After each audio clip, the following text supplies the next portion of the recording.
Hallelujah, सबको जय मसीह के। Hallelujah, praise the Lord, praise the Lord. खुदा आप सबको बरकत दे, आमीन। आज हमें देखना है खुदावंद यीशु मसीह और दाऊद, ये दोनों में कोई तुलना है? If there is any similarities, आज हम सिमिलैरिटीज देखेंगे। ये ना सिमिलैरिटीज तो क्या बोलेंगे? तुलना बोलेंगे, हैं?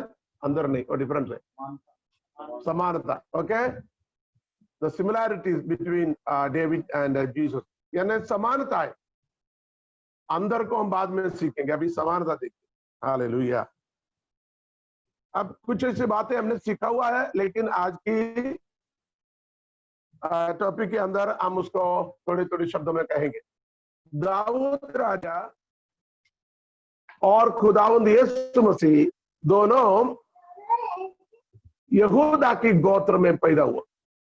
ये आपको पता है, दाऊद यहूदा की गोत्र में है, क्योंकि यहूदा की गोत्र में थे कौन? दाऊद के पिता, दाऊद के पिता इसई और ओबेद, ये यहूदा की गोत्र में, ये आपको पता है। ठीक उसी जगह पर खुदावंद यीशु मसीह भी उसी गोत्र में पैदा हुआ। हमें पता, कल परसों हमने पढ़ा था कौन सी गोत्र में पैदा हुआ था, यानी मत्ती के सुसमाचार और लूका के सुसमाचार में हम देखते हैं कौन सा 1:18-19 पढ़िए। मत्ती 1 का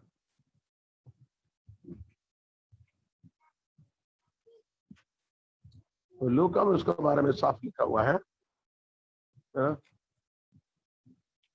okay, praise the Lord, praise the Lord, praise the Lord, praise the Lord.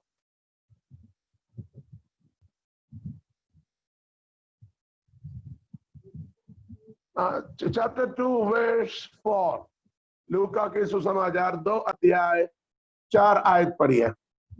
अतः यूसुफ भी इसलिए कि वह दाऊद के घराने और वंश का था। यूसुफ दाऊद के घराने और वंश का था। गलील के नासरत नगर से, गलील के नासरत नगर से यहूदा में दाऊद के नगर बेतलहम को गया। हाँ, दाऊद का नगर यरूशलेम में गया। अभी यहाँ पर हम बेतलहम की बात इसलिए हम कहते हैं, हम उधर आएंगे, बेतलहम की हम दूसरी बात पर आएगा। अभी हम ये देखना है, दोनों यहूदा के गोत्र में जन्मा है। पहला शमूएल 16 अध्याय में हम जाएंगे, वहां लिखा हुआ है बेतलहम की एक ऐसा परिवार थे यहूदा के गोत्र में, जिसका नाम है यिशै। तो पहला हमारा पॉइंट ये है, खुदावंद यीशु मसीह और दाऊद एक ही गोत्र में पैदा हुआ है, एक ही गोत्र में जन्मा है, इसी में कोई संदेह नहीं है। ये दोनों उनकी तुलना में प्रथम स्थान पर उनके जन्म। और कल हमने कहा था it was the plan of God, ये खुदावंद की योजना है, ये खुदावंद की प्लानिंग है, ताकि खुदावंद यीशु मसीह दाऊद के घराने में लेना। नहीं तो हम ऐसे सीख सकते हैं, ये खुदावंद की योजना थी, दाऊद कौन सी खानदान में? यहूदा की कबीले में जन्म ले सकते हैं। हमें मालूम है याकूब के 12 संतान है, रूबेन, शिमयोन, लेवी, यहूदा। यहूदा, अब यहूदा की गोत्र में वो पैदा हुआ। ये बहुत बड़ी यहूदा के अर्थ वाले में, अच्छा, यहूदा के बारे में बहुत भेद होता है। एक में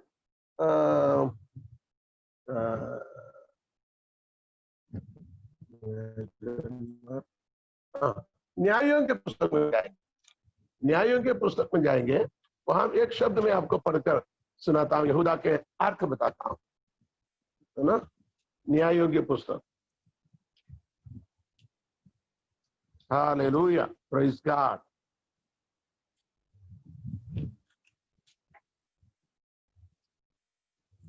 वहां पर योशुआ के मृत्यु के बाद, योशुआ के मृत्यु के बाद में अध्याय में यीशु मर गए, हो गया ना, यीशु की मृत्यु। तीसरा अध्याय में देखिए, वो तीसरा अध्याय में यीशु मरा नहीं है ना, होते हैं। ओके, यहाँ पर एक सवाल एक जगह पर है, आप युद्ध लड़ने के लिए किसको आगे जाना है? अभी यरीहो भी हो गया, योशुआ यरीहो को पकड़ा, इसके बाद में आकांक्ष 7वीं आयत है, न्यायाधिपति योशुआ, न्यायाधिपति, हाँ सॉरी, न्यायों के पुस्तक में हुई गुमराह था। अच्छा ठीक है, पहला अध्याय पहली आयत, न्यायों के पुस्तक पहला अध्याय पहली आयत देखिए।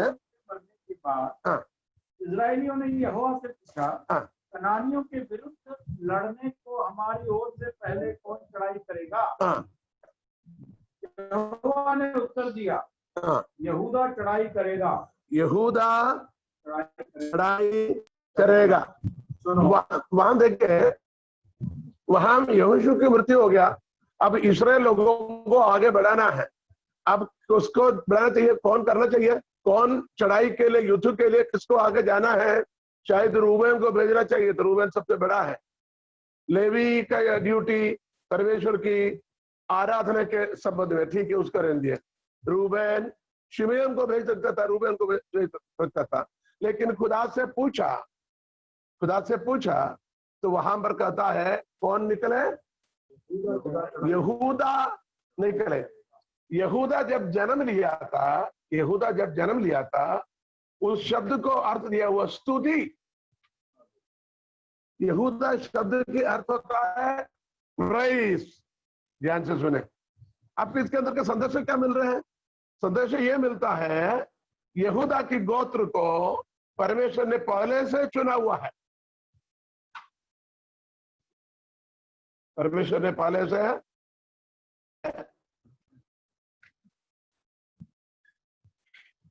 हालेलुया। तो यहूदा के गोत्र को परमेश्वर ने पहले से चुना है। यहूदा के गोत्र को आवाज आ रही क्या?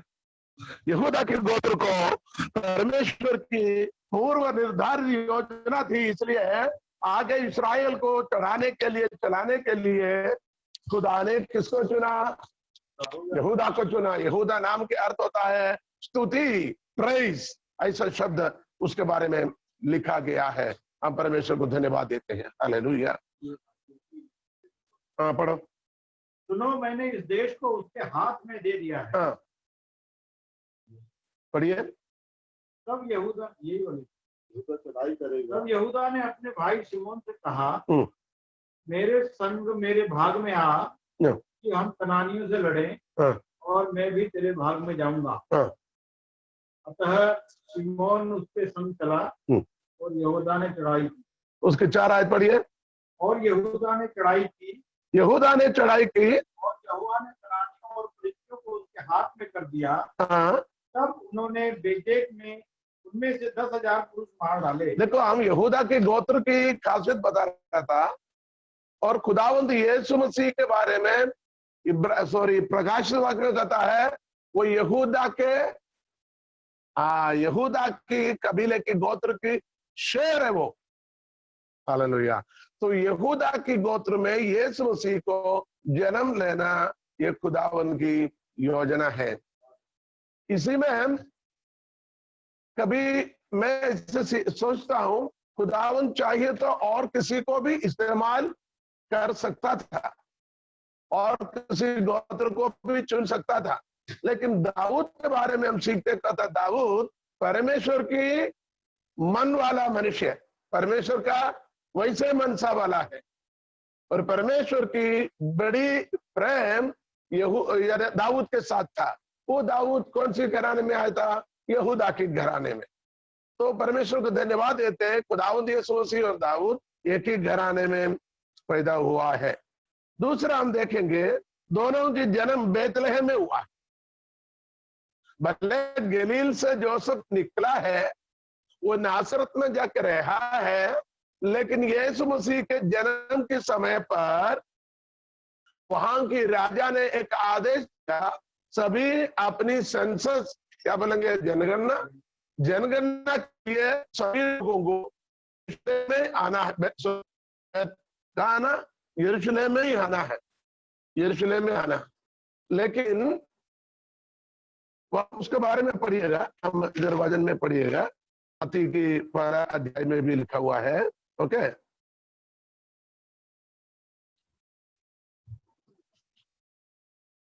अच्छा, यीशु कहाँ जन्म हुआ? 2 अध्याय पहली आयत पढ़िए, मत्ती 2 अध्याय पहली आयत। हाँ, जब यहूदिया के बेतलहम में यीशु का जन्म हुआ, यहूदिया के बेतलहम में यीशु का जन्म हुआ।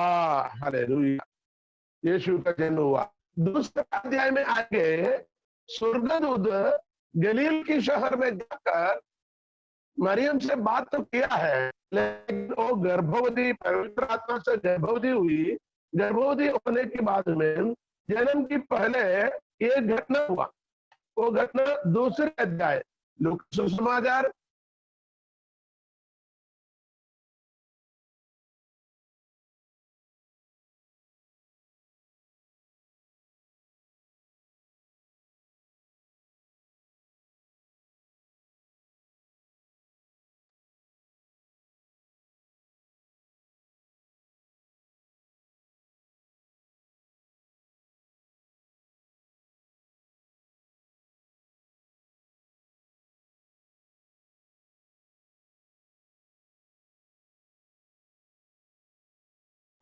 अंकल जी आवाज नहीं आ रही है बिल्कुल भी।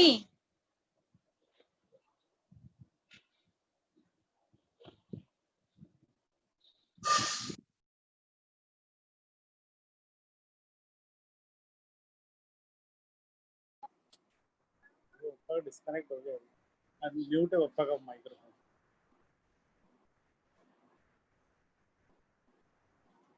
तो यहाँ पर हम देखते हैं राजा के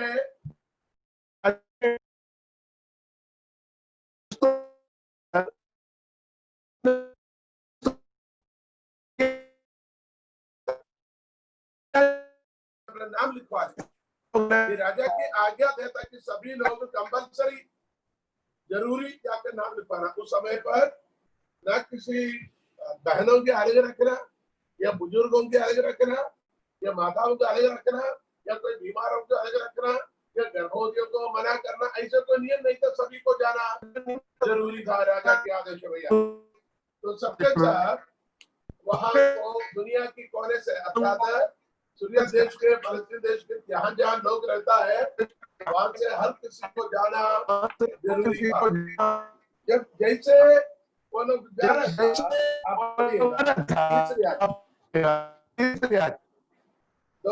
सब लोग नाम लिखवाने के लिए अपने लोग अपने नगर को गए, अपने अपने नगर से इसलिए वह दाऊद के घराने और वंश का था।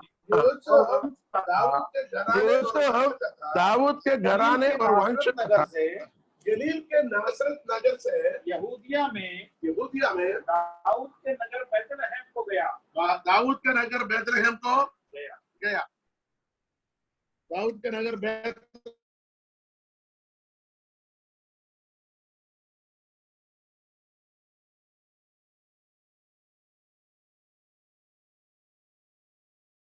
देखिए कि अपनी मंगेतर आए, वहाँ रहते हुए और वह अपना पहलौठा पुत्र जनी और उसे कपड़े में लपेट कर, 5वीं आयत फिर से पढ़ेगा थोड़ा, 5वीं आयत, कि अपनी मंगेतर मरियम के साथ जो गर्भवती थी नाम लिखवाए। उनके वहां रहते हुए उसके जन्मे के दिन पूरे हुए और वह अपना पहलौठा पुत्र जनी और उसे कपड़े में लपेट कर चरनी में रखा। उसकी 4 आयत से फिर से पढ़िएगा। यूसुफ भी यूसुफ भी इसलिए कि वह दाऊद के घराने और वंश का था। गलील के नासरत नगर से यहूदिया में दाऊद के नगर बैतलहम को गया। यहूदिया में दाऊद के नगर बैतलहम को गया। देखिए कहाँ गए? बैतलहम को। आगे अपनी मंगेतर मरियम के साथ जो गर्भवती थी नाम लिखवाए। उनके वहां रहते हुए उसके जन्मे के दिन पूरे हुए हाँ, और वह अपना पहलौठा पुत्र जनी देखो वहां रहते हुए उनके पहले पुत्र जनी, हाँ, और उसे कपड़े में लपेटकर हाँ, चरनी में रखा, हाँ। क्योंकि उनके लिए सराय में जगह न थी। सराय में जगह न होने की वजह से उन्हें कहाँ रखा? चरनी में रखा। जन्म कहाँ पर हुआ? बैतलहम में। ध्यान से सुनिए, दाऊद का जन्म भी कहाँ हुआ?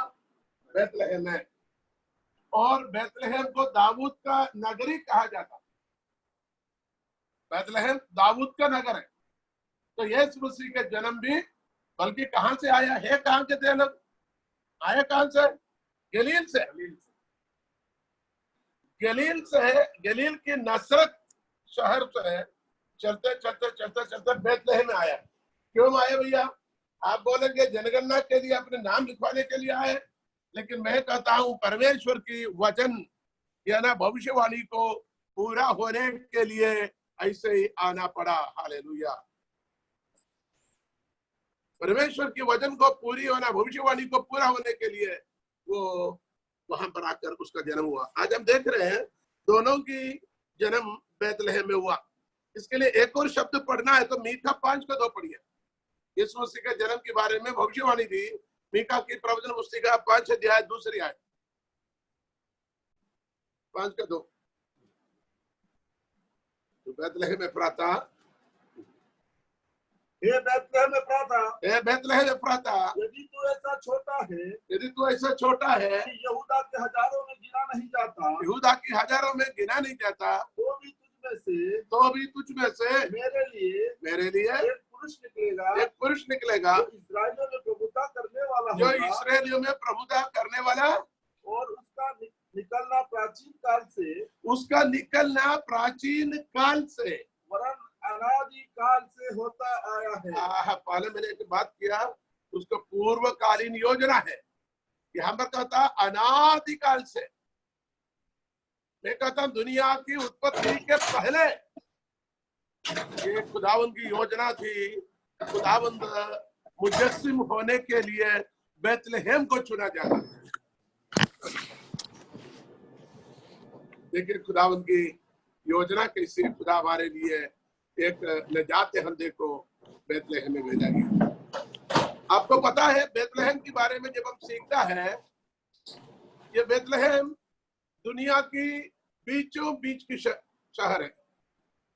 एक नक्शा, आप एक दीवार पर एक दुनिया की नक्शा डाल दिए, वर्ल्ड मैप, और चारों कोने से ऐसे सूत पकड़िए, दो कोने कोने पर, और 2 सूत ऊपर की कोने, नीचे की सीधे कोना, वैसे एक्स जैसे गुना जैसे उनके कोना पकड़े, तो वो केंद्र बिंदु, मध्य बिंदु स्थान लगभग बैतलहम आएगा। क्योंकि खुदा ने अपनी पूर्व निर्धारित योजना के मुताबिक यीशु मसीह को बैतलहम में जन्म होने दिया। बैतलहम के अर्थ क्या है? लहम, रोटी, बैत, घर, यानी रोटी के घर।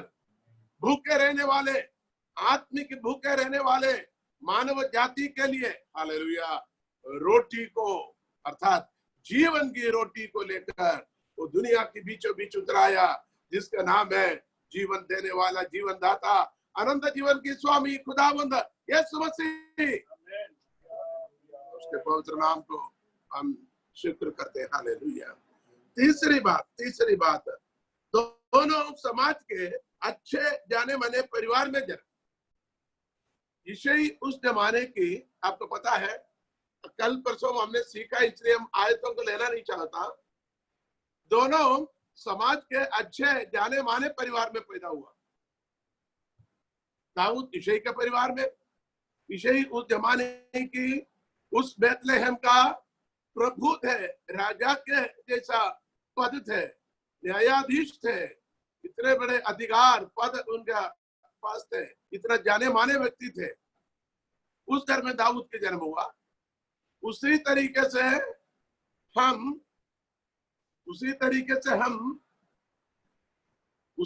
से हम जब कलाम को देखते हैं, यीशु मसीह भी दाऊद के घराने के जो यूसुफ के घर में जन्म लिया। वो भी बड़े आदरणीय व्यक्ति थे, तो माने जाने व्यक्ति थे, क्योंकि यहूदा के गोत्र उस समय पर समाज में बड़े जाने माने लोग थे। तो उसी गोत्र में उसी उनकी जन्म हुआ है। हालेलुया।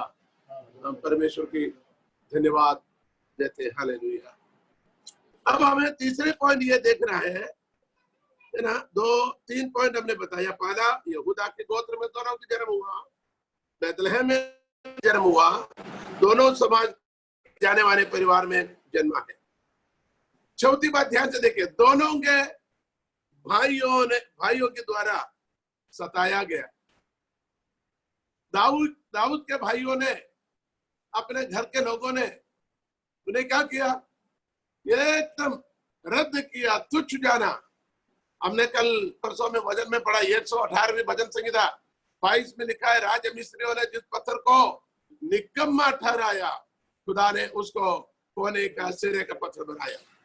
दाऊद के 7 भाई लोगों ने, उसका पिता भी क्या किया? उन्हें समाज से उन्हें बड़े रद्द किया, वो तरीके से उन्हें सताया। रहन सहन, खान पीन, उठना बैठना, हर बात में उन्हें बड़े सताया। ठीक उसी तरीके से खुदावंद यीशु मसीह को भी भाई लोग के मतलब कौन? इस्राएल की घराना, यहूदी लोग, जिस कबीले में उनकी जन्म हुआ, उस लोगों ने उन्हें इतना सताया।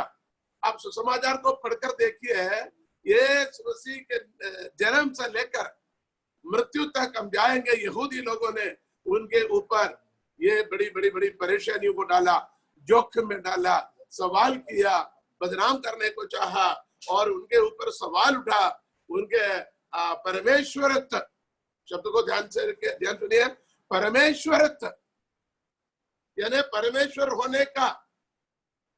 हम गीत गाता, परमेश्वर होने पर भी तो, वो परमेश्वर होने का, उस बात को उन लोगों ने माना नहीं। यीशु मसीह को सूली पर चढ़ाने के कारण कहता है अपने आप को परमेश्वर कहता है, ये अपने आप को खुदा कहता है। उसके ऊपर ब्लास्फेमी, क्या बोलेंगे?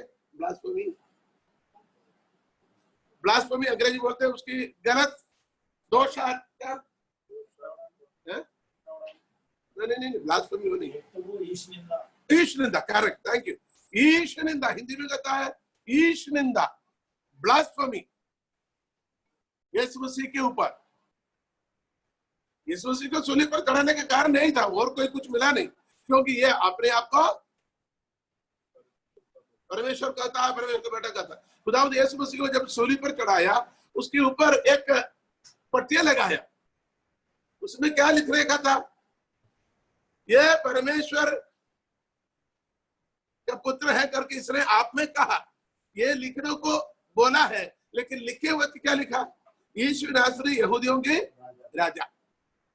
तो वहां फरीसियों को पता है, नहीं ऐसे नहीं, इसने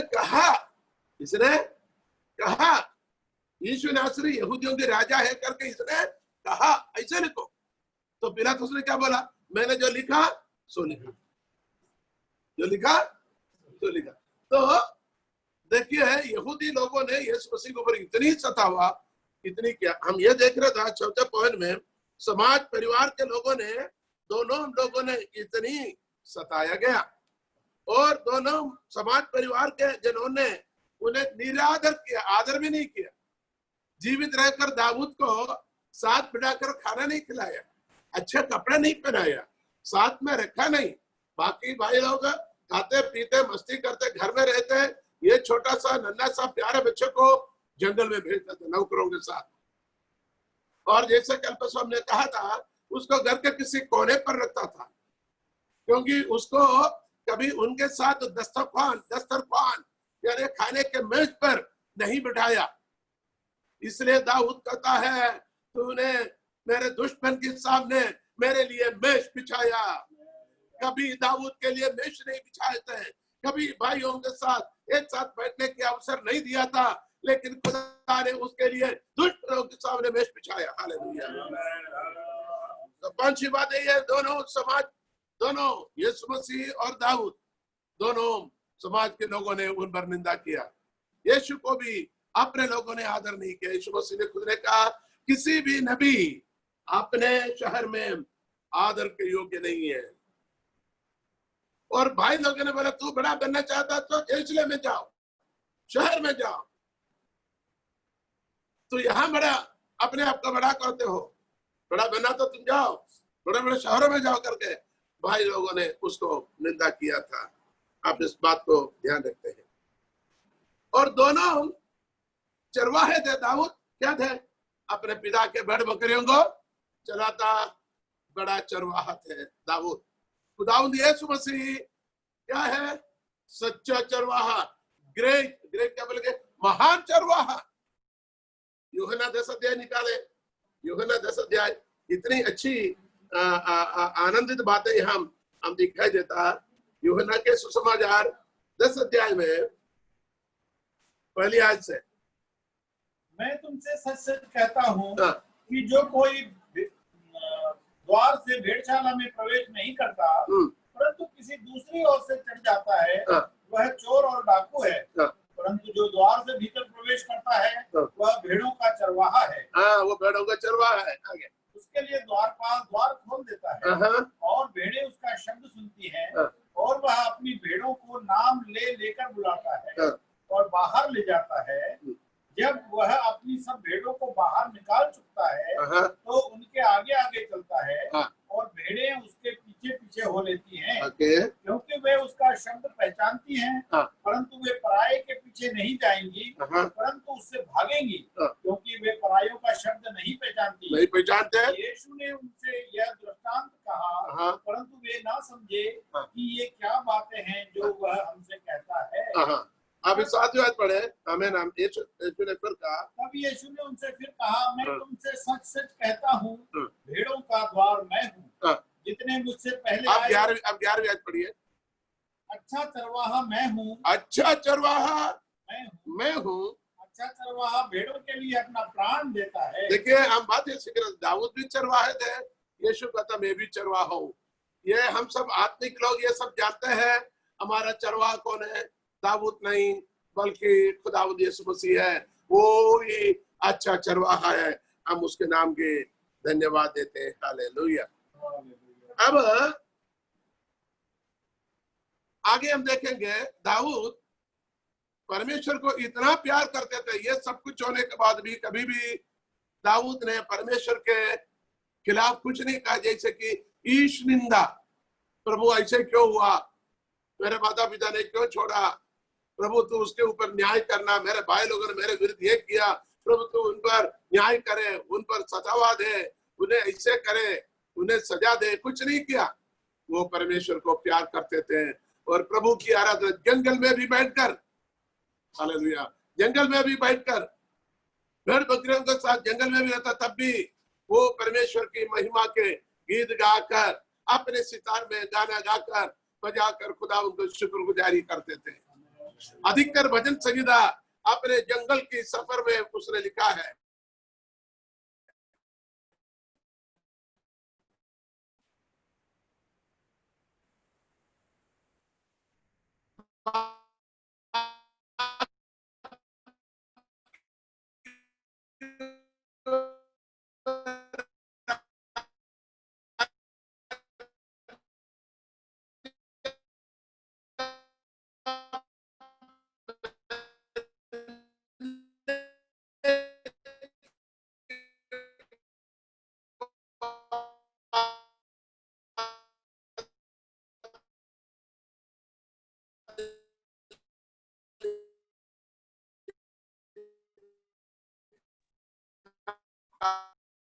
खुदावंद यीशु मसीह की एक ही तड़प थी, एक ही सोच थी। वो सोच क्या था?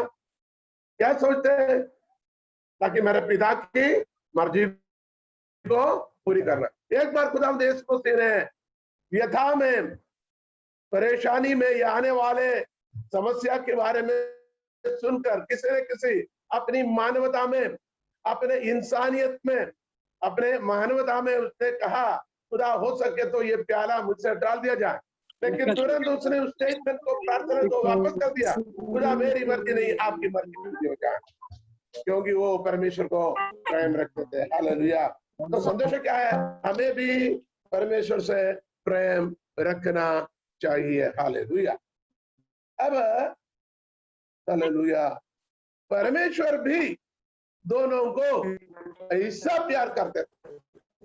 दाऊद को चाहिए तो अपने भाई लोग या जंगल के शेर और भालू, और दाऊद ऐसे बड़े बड़े हाथों से दाऊद हो सकते तो नाश या तहस या मर सकता था, उसको मार डाल सकते थे। लेकिन खुदा ने इन तमाम समस्या पर भी खुदावंत ने अपने पंगों की आड़ में उस पर रहम देकर उस पर हिफाजत इसे कहते हैं हिफाजत करते हुए उन्हें संभाल कर रखा, ताकि हर तरह की परेशानी से बच सके और सुन सके और खुदावंत में आगे चल सके। हालेलुया। हम खुदावंत को शुक्र करते हैं। हालेलुया। खुदावंत की इन योजनाओं के लिए, उनके इस प्लानिंग के लिए, ताकि खुदावंत हालेलुया इन दोनों को, खुदा बाप दाऊद को भी प्यार किया और साथ साथ खुदावंद यीशु मसीह को भी प्यार किया है। कोई भी ये नहीं कहेगा, कोई भी ये नहीं कह सकता खुदा ने उन्हें प्यार नहीं किया करके। भले 22वें वचन संहिता की पहले आयत में दाऊद भी कहता है एली एली लमा सबक्तानी, ये वही शब्द है खुदावंद यीशु मसीह क्रूस पर थे। पढ़िएगा हालेलुया 22वां वचन संहिता पहली आयत। संकट के हे मेरे परमेश्वर, हे मेरे परमेश्वर, हे मेरे परमेश्वर, क्यों छोड़ दिया? इब्रानी में होता है एली एली लमा शबक्तानी, तूने मुझे क्यों छोड़ा है। ये दाऊद का भजन संहिता है। ये दाऊद की व्यक्तिगत अनुभव पर दाऊद गाने वाले शब्द है प्रभु के साथ, लेकिन साथ साथ वो शब्द खुदावंद यीशु मसीह ने भी क्रूस पर कहा एली एली लमा सबक्तानी, हे मेरे परमेश्वर, हे मेरे परमेश्वर, तूने मुझे क्यों छोड़ा। पहला वो दाऊद के भजन संहिता है, दाऊद के अनुभव है। दूसरा खुदावंद यीशु मसीह के बारे में भविष्यवाणी भी है। तो आपको वहां संदेह नहीं होना, इसलिए मैं कहता हूं परमेश्वर की भविष्यवाणी का 3 भाग होता है। ध्यान से सुनो, 3 भाग। उसको एक कहता है आक्षरिक फुलफिलमेंट, क्या होना, पूरी होना, क्या यानी आक्षरिक तौर से उसको पूर्ण होना, और आत्मिक रूप से पूर्ण होने का आंशिक होता है, आंशिक तौर से और पूर्ण तौर से। उदाहरण के लिए एक अनुग्रह के बारे में आपको मिलने वाला है, आत्मिक बातों में या आर्थिक बातों में उसका आंशिक पूर्ण फुलफिलमेंट, क्या बोला, पूर्णता। आंशिक पूर्णता भी होता है और आत्मिक पूर्णता भी होता है। आंशिक तौर से भी उसको पूर्ण होना है, आत्मिक तौर से भी पूर्ण होना है। तो यहाँ पर यह भविष्यवाणियां या ये प्रार्थनाएं दाऊद ने जो किया है उसके साथ हुआ है, लेकिन मैंने कहा वो आंशिक तौर से है, क्योंकि खुदा ने उसको हाथ नहीं छोड़ा, खुदा ने उसको हाथ को थाम लिया। थोड़ी देर के लिए दाऊद को लगा खुदा ने मुझे छोड़ दिया, लेकिन बाद में सबको समझ में आ गया खुदा ने दाऊद के हाथ को थाम लिया और दुश्मन के सामने मेज बिछाया और दुश्मनों के सामने उसके सिर पर तेल मला है और दुश्मनों के सामने उसके कटोरा उमड़ने लगा। हालेलुया। और उसको इस्राएल की राजा बनाया। तो वो आंशिक निवृत्ति, पूर्णता और आत्मिक पूर्णता है। तो खुदावंद यीशु मसीह के साथ उसकी पूर्णता होती है। हालेलुया। कैसे पूर्णता? शैतान ने सोचा खत्म हो गया, यीशु मसीह चला रहे, खत्म हो गया, ये खत्म हमेशा के लिए। जब यीशु मसीह की मृत्यु हो गया, तमाम हुआ करके आखिरी कलमा बोलकर जब उनकी मृत्यु हुआ है, तब शैतान ने अपनी पूरी सेना ताली बजाकर बड़े जयलाभ किया, जो हमारे सिर को कुचलने वाले को हमने कुचला, देखो उसको सूली पर मरा है, खत्म हो गया। लेकिन उनको यह नहीं मालूम था वो तीसरे दिन जी उठेंगे, क्योंकि तीसरे दिन पाताल को और मृत्यु के ऊपर ललकारते हुए पत्थर में खोदा हुआ खबर के अंदर से बड़े पत्थर उसके द्वार पर रखा था, उसको भी हटाकर रोमी सरकार के, रोमी हुकूमत की मोहर लगा हुआ था, उस मोहर को भी फाड़कर रोमी सिपाही लोग वो पहरा देते थे, वो भी घबरा गए। खुदावंद यीशु मसीह जी उठा है। हे पाताल तेरे जय कहां है? हे मृत्यु तेरा दंड कहां है? हालेलुया। हम खुदावंद का शुक्र करते हैं।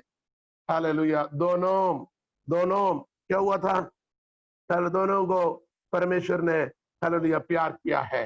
दोनों परमेश्वर से प्यार करते थे, दोनों परमेश्वर ने भी प्यार किया है।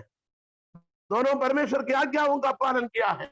जो भी आज्ञा दिया है, कोई भी आज्ञा, मैं कहना चाहता हूं एक प्रभु की छोटी सी सेवक होकर मैं ये नहीं कहूंगा प्रभु की सब आज्ञा मैंने मान लिया।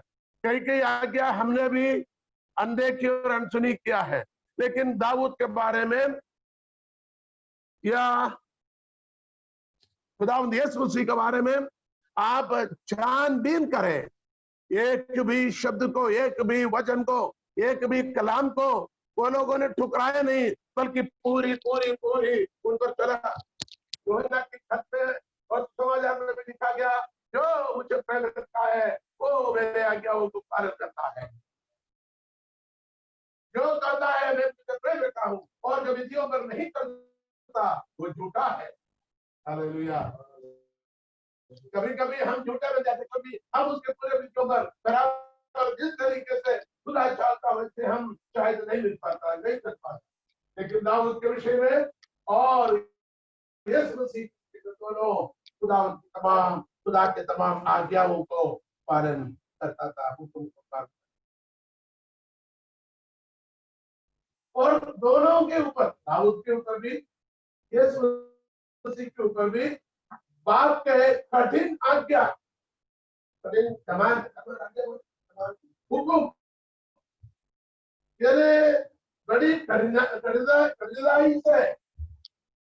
बड़ी कठिनाई से ये दोनों को जाना पड़ा, गुजरना पड़ा। दाऊद को भी उसको पिता ने उनके ऊपर दया नहीं किया। छोटा बच्चे होकर, न्यारा होकर उसको घर में पिता के साथ रहना था, लेकिन उसको जंगल में भेजा था, जो बड़े बड़े उनको घर में रखता था।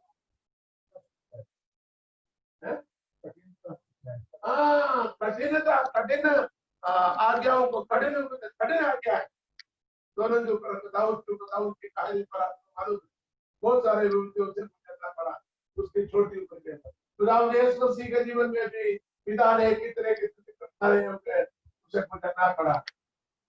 अपने शरीर को स्वयं उठाकर गलील के पहाड़ पर गिरते उठते, गिरते उठते, स्वयं को उस शरीर को उठाकर चलना पड़ा। रोमी सिपाहियों ने उसके घोड़े मारा, उसके बड़े बड़े लाठी से उसे मारा गया, उसके सिर पर कांटों के मुकुट रखा, उसके वस्त्र को फाड़ा, उसकी चोगा को उतार कर बर्तिराव के लोगों ने लिया और इतनी बदनामी किया, तुम्हें परमेश्वर का पुत्र है, अपने आप को बचा और हमें भी बचा।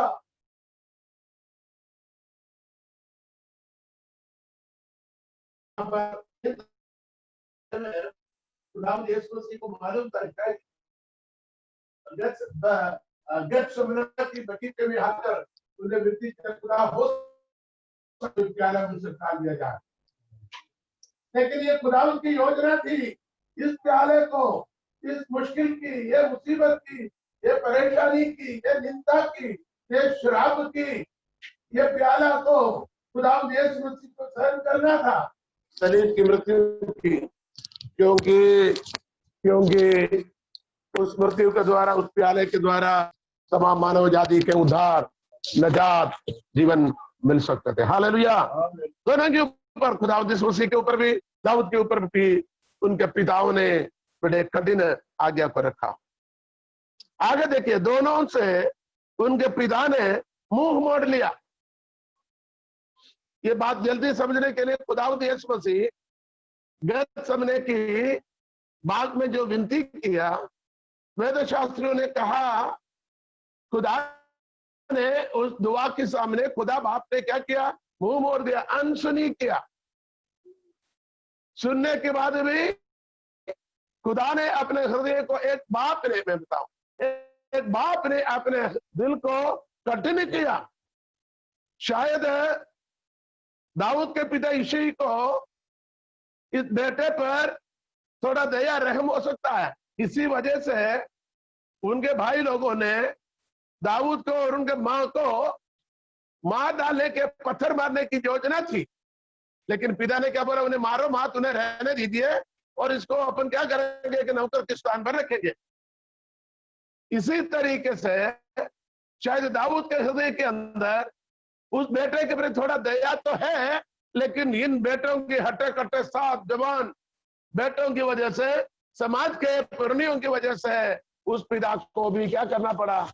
मुंह मोड़ना पड़ा। शायद उस राजा की अभिषेक के दिन, जिस दिन शमूएल आया था, यिशै को अपने बच्चों को तैयार करके लाने के लिए कहा। जब सातों तैयार हो रहे, उस वक्त शायद इस पिता ने सोचा होगा छोटों को भी लेके जा सकते हैं। शायद ये बड़े भाइयों ने मना किया होगा, नहीं नहीं नहीं, वो हमारे साथ नहीं आ सकता। हम बात ये सीख रहे था, दोनों उनके पिता ने हालेलुया मुंह मोड़ लिया। कभी कभी हमारे जीवन में भी होता है, खुदा ने क्या ये संकट के समय मुंह मोड़ लिया, मुझे अकेला छोड़ दिया। खुदा उनके कलाम में सिखाता है, थोड़ी देर के लिए हमें लगेगा खुदा ने मुंह मोड़ दिया, लेकिन खुदावंद हमें हमेशा के लिए नहीं छोड़ता। एक फ्रेज होता है, एक कहावत होता है, late blessings are the greatest. Hindi में एक बात करता है, ईश्वर के पास देर होता है लेकिन अंधेर नहीं होता। देर होता है लेकिन अंधेर नहीं होता। There are the delay but his delays are not the denials. खुदावंत की देर हमेशा के लिए नहीं, थोड़ी समय के लिए, लेकिन खुदावंत सही समय पर हमारे लिए कार्य करेगा। Hallelujah hallelujah. देखिए यहां पर हमने क्या देखा? हालेलुया, दोनों से उनके पिता ने मुंह मोड़ लिया। दोनों अपने लोगों से, दोनों अपने लोगों से, अपने रिश्तेदारों से, अपने अपने अपने परिवार के लोगों से, अपने जाति के लोगों से सताते थे, हाँ, प्रताड़ित किया गया। उनके ऊपर persecuted their own people, the persecuted upon the both of them, यीशु के ऊपर भी और दाऊद के ऊपर भी। दोनों एक जैसे रास्तों में से गुजर कर आए हैं। हालेलुया। लेकिन यहाँ एक और बात है, इन दोनों, दाऊद भी अपने लोगों से नफरत नहीं किया, अपने लोगों से प्यार किया, और खुदावंद यीशु मसीह भी जो लोग उनको सताते थे, प्रताड़ित करते थे, उन्हें प्यार किया। इसलिए सूली पर खुदावंद यीशु मसीह ने कहा, हे पिता इन्हें माफ कर, क्योंकि ये नहीं जानते हैं वो क्या कर रहे हैं। ऐसे कौन प्रार्थना कर सकते हैं? हम जरा जरा सी बात पर क्या बोलेंगे? प्रभु जी उस पर तू दंड दे, उस पर तू श्राप दे, उनका तू ऐसे सजा दे करके हम प्रार्थना करते मनुष्य। लेकिन खुदावंद यीशु मसीह ने क्या किया? जो प्रताड़ित करने वालों के लिए प्रार्थना किया। खुदावंद यीशु मसीह ने क्या बोला? एक गाल पर कोई मारे, दूसरा भी दिखा। और गीत में जो गाते हैं, क्या गाते हैं?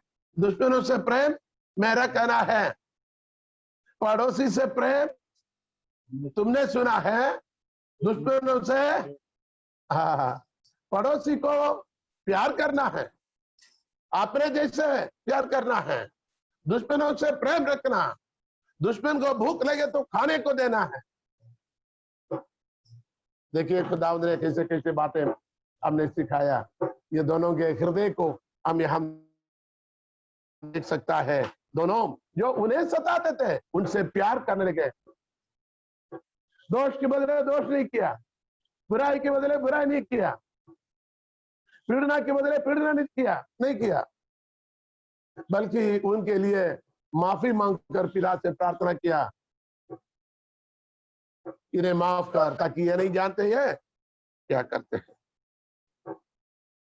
और दोनों यीशु मसीह और दाऊद दोनों अपने लोगों से अस्वीकार, लोगों ने स्वीकार नहीं किया।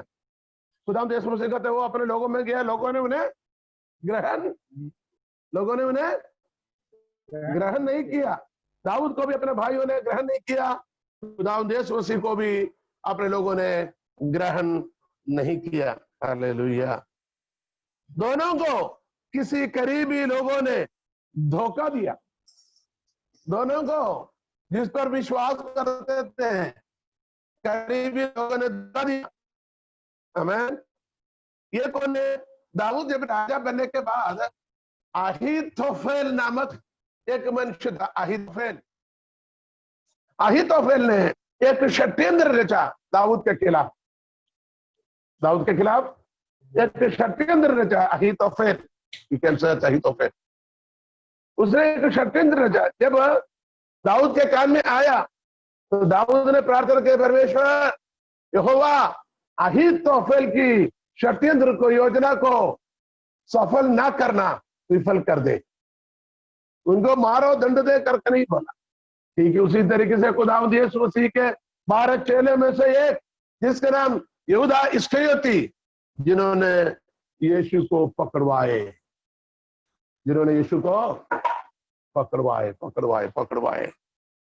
देखिए, बहुत सारी बातें खुदावंद यीशु मसीह और दाऊद के बीच में समानताएं हैं, और भी समानताएं आपकी वचन की सेवकाई के द्वारा, स्टडी के द्वारा आप स्वयं निकाल सकते हैं। हालेलुया।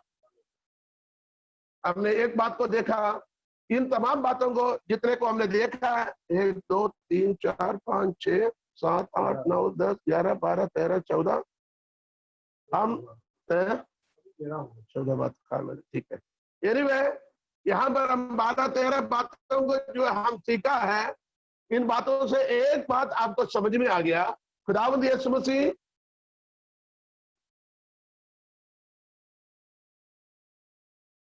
अच्छा, एक और बात मेरे मन में आ रहा है। दाऊद के जीवन में कुछ संकट आया, उसने जैतून के पहाड़ पर जाकर रोया, और यीशु मसीह भी क्या किया? हालेलुया। जैतून के पहाड़ पर उसने घुटना टेका, हालेलुया, प्रार्थना किया है। तो कहने का मतलब, बहुत सारी समानता में वचन के अंदर है, बहुत सारी समानता। जो लोगों ने दाऊद को नाश हो गया, खत्म हो गया करके सोचा था, वो राजा बनकर वापस आ गया। हालेलुया। जिन दुश्मन भाई लोगों के ऊपर वही मुंह, जिन मुंह ने उनको निंदा किया था, उसी जुबान ने उनको जय जयकार करते हुए राजा के नारा लगाने लगे। तो दाऊद यीशु मसीह भी उन्हीं समाज के बीच में, हालेलुया, राजा बनकर, बल्कि पूरे विश्व के ऊपर राजा बनकर वापस आने वाला। जैसे कल मैंने कहा, यहूदी समाज के लोग, जिन लोगों ने उसको रद्द किया, अभी उनकी प्रार्थना यही है, मसीहा तू आ जा, ये मसीहा तू आ जा, ये मसीहा तू आ जा। यहूदियों के साथ थोड़ा सा गलतफहमी हुआ। प्रेरितों के पत्र में, पत्रस की प्रचार में हम देखते हैं, यीशु ही प्रभु, यीशु ही मसीहा है। और आप जब पत्रियों को पढ़ते, ध्यान से सुने, पौलुस रसूल ही जब खुदावंद यीशु मसीह के बारे में जब बात करता है, मसीहा मसीहा मसीहा शब्द को बार बार दोहराने वाले कौन है मालूम है? पौलुस रसूल है। क्योंकि मसीहा की भेद को उन्हें जाना है। यीशु के अर्थ क्या है? बचाने वाला, छुड़ाने वाला, इतना ही है। इस्राएलियों को उस समय पर रोमी हुकूमत अकारण उन पर सताया जाता था, और रोमी हुकूमत यहूदियों के ऊपर टैक्स, क्या बोलेंगे, कर भार रखते थे, अकारण उनको देना पड़ता था, सताए जाते थे। यहाँ पर हम क्या देख रहे हैं, इसी प्रकार करने वाले लोगों के बीच में खुदावंद यीशु मसीह राजाधि राजा बनकर वापस आने वाला है। उस खुदा को लोगों ने कबूल नहीं किया था, लेकिन उस खुदावंद को कबूल करने का मौका खुदा ने हमें दिया। और वो लोगों ने यीशु नासरी, यीशु नासरी, यीशु नासरी, ये अपने आप को खुदा के बेटा कहा। ये अब्राहम को जानता बोल रहे हैं, ये अब्राहम से पहले का है करके बोल रहे हैं। अब्राहम उनके पिता है, इसलिए बोलते वो अब्राहम से भी बड़ा है। इसने ईश निंदा किया। लेकिन आगे हम पत्रियों के अंदर जाएगा, वहां पर यह सच्चाई होता है, यीशु ही प्रभु है। यीशु उद्धार पाने के लिए क्या बोला, तुम यीशु को प्रभु जानकर अंगीकार करें। अहीतोफेल, अहीतोफेल पढ़िए दूसरा, हाँ 15 के 12 पढ़िए। उस शीर्षक में क्या लिखा हुआ है? तो जब अबशालोम का यज्ञ हुआ, तब उसने गिलोवासी अहीतोफेल को, जो दाऊद का मंत्री था, बुलवा भेजा। अहीतोफेल दाऊद का मंत्री था, उनको बुलवा भेजा कि वह अपने नगर गिलो से आए। इस प्रकार राजद्रोह की गोष्ठी ने बल पकड़ा, क्योंकि अबशालोम के पक्ष के लोग बराबर बढ़ते गए। देखो, दो पक्ष हो गया। दाऊद के, अबशालोम की बात कर रहा हूं, अहीतोफेल की बात कर रहे हैं। अबशालोम कौन है? अबशालोम दाऊद का बेटा है। उस नाम के अर्थ क्या है? अबू शालोम। शालोम के अर्थ शांति। अबू का नाम पिता, बाप, बाप के शांति, बाप को शांति देने वाला, नाम से बाप को शांति देने वाला। लेकिन किए क्या माने में? बाप के खिलाफ लोगों को अपने वश में कर बाप को मार डालने के लिए, बाप को खत्म करने के लिए योजना बनाए, इसलिए बाप को जंगलों में भागना पड़े।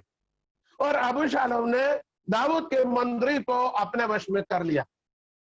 और उस अबशालोम के पक्ष में बहुत सारे लोग हो गए, दाऊद के पक्ष में लोग कम हो गया। और नीचे पढ़िए, वहां लिखा हुआ है अहीतोफेल की कौन सी आयत था? दूसरे सामुएल 15 की 12। Hallelujah, thank you Jesus.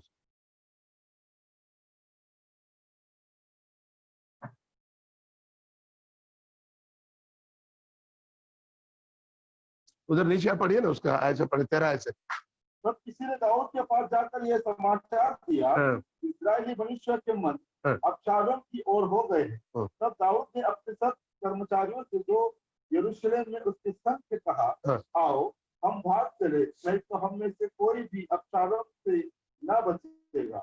इसलिए फुर्ती करते चले चलो, ऐसा न हो कि वो हमें आ घेरे और हमारी हानि करे और इस नगर को तलवार से मार दे। राजा के कर्मचारी ने उससे कहा, जिससे हमारे प्रभु राजा को अच्छा जान पड़े, वैसा ही करने के लिए तेरे दास तैयार है। तब राजा निकल गया और उसके पीछे उसका समस्त घराना निकला। राजा 10 रखैलों को, यहाँ टॉपिक आपको समझ में आ गया, यानी अबशालोम दाऊद राजा के खिलाफ, और दाऊद के मंत्री थे अहीतोफेल। आगे जब जाएंगे हम इतिहास में, दूसरे इतिहास में भी जाएगा, उसके बारे में लिखा हुआ है। राजा की पुस्तक में भी, दूसरा राजा में उसके बारे में ज्यादा लिखा हुआ है। तो यहाँ पर वहां प्रार्थना करते हुए, हे परमेश्वर अहीतोफेल के बात को, उनकी योजनाओं को सफल होने ना दे। हालेलुया। अब वापस इसी वचन पर आते हैं जो हमने अभी बात कर रहा था। कौन सी बात पर? दाऊद और यीशु मसीह के जो तुलना के बारे में हम सीख रहा था।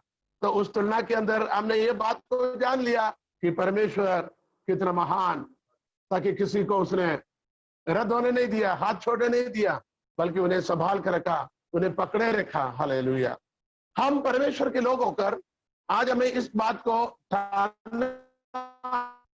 भले दुनिया हमारे खिलाफ हो जाए, भले अपने रिश्तेदार खिलाफ हो जाए, भले लोग खिलाफ हो जाए, भले अन्य जाति के लोग खिलाफ हो जाए, हमें प्रभु पर, प्रभु के वचन पर विश्वास रखना है और प्रभु हमारे लिए। हमने जब दाऊद और गोलियत के विषय में जब सीखा था, वहां एक शब्द हमने पढ़ा था, संग्राम यहोवा का है, युद्ध यहोवा का है। यहोवा के पक्ष में खड़े रहो और यहोवा युद्ध लड़ेगा। हमें हाथ पैर मारने की जरूरत नहीं, हमें युद्ध करने की जरूरत नहीं, हमें परमेश्वर की आज्ञाओं पर चलना, हमें प्रभु की आज्ञा को पालन करना है, युद्ध करने को नहीं जाना। ऐसे सीख लीजिए। हमारे सामने कोई मुखालफत करने वाले, हमारे खिलाफ कोई आ जाता है, कोई दुश्मन हो जाता, हमें डरने का कोई जरूरत नहीं। हमें सिर्फ परमेश्वर की आज्ञाओं पर, विधियों पर चलते रहे और युद्ध यहोवा करेगा। किसके लिए? हमारे लिए। हमारे लिए यहोवा युद्ध करेगा। द लॉर्ड ऑफ होस्ट, सेनाओं की यहोवा।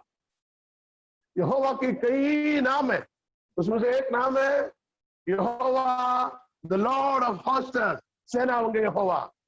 सेनाओं के यहोवा हमारे संग है। याकूब का परमेश्वर हमारे साथ रहता है। हालेलुया। हम गीत भी गाते हैं, सेनाओं की यहोवा हमारे संग संग है, याकूब का परमेश्वर सेनाओं का यहोवा, याकूब का परमेश्वर हमारा, जिसने आकाश, जिसने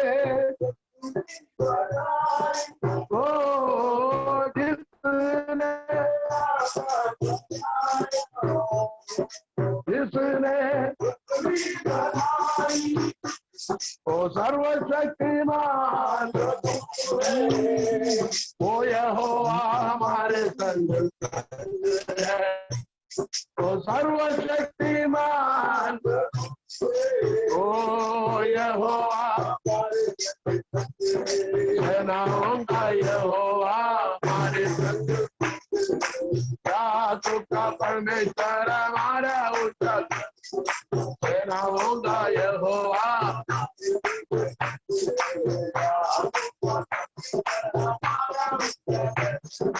समुद्र को जिसने डुबाना, जंगल में से माल को निकाला, ओ समुद्र को जिसने डुबाना, जंगल में से माल को निकाला, तो वायदे को करता है पूरा, ओ यहोवा हमारे संग है, जो वायदे को करता है पूरा, ओ यहोवा हमारे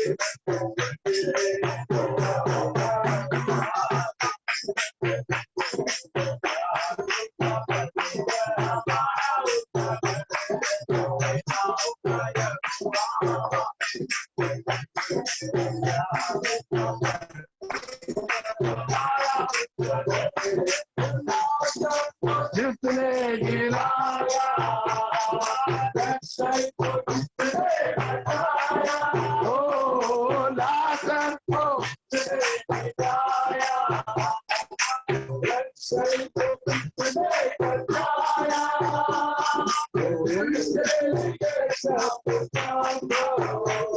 ओ यहोवा हमारे संग,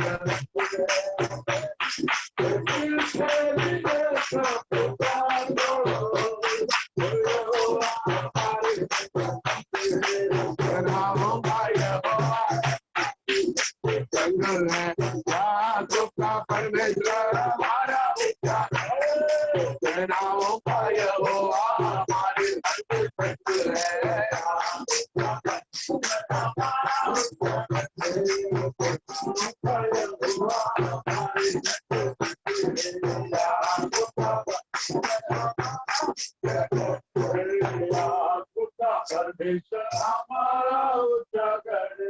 तो आज हम सीख रहा था दाऊद और खुदावंद यीशु मसीह के दोनों के जीवन की तुलना है। दोनों यहूदा की गोत्र में जन्मा है, दोनों बेतलेहम में जन्मा है। बेतलेहम खुदावंद यीशु मसीह बेतलेहम इफ्राता, वो बेतलेहम के शहर में एक जगह है, वहां जन्मा है। तीसरा, दोनों समाज के अच्छे जाने माने परिवार में जन्मा है। चौथा, दोनों भाइयों के द्वारा सताया गया। पांचवें, दोनों समाज परिवार जनों से निरादर किया गया।